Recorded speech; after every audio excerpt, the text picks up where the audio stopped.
آزاد جموں کشمیر میں تمام سیاسی پارٹیاں فارغ ہو چکی ہیں۔ اس وقت احتجاج کا پورا کنٹرول نوجوان جو کہ 15 سال سے 30 سال کے درمیان ہیں ان کے پاس ہے۔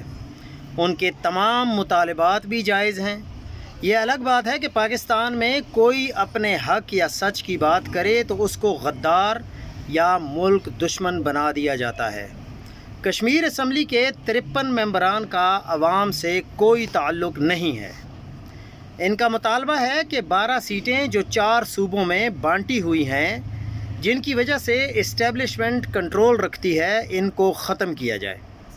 اسٹیبلشمنٹ اور حکومت کو یہی خطرہ ہے کہ اگر یہ نوجوان کشمیر میں کامیاب ہو گئے تو یہ آگ پورے ملک میں پھیل سکتی ہے، جیسے نیپال، سری لنکا اور بنگلہ دیش میں ہوا۔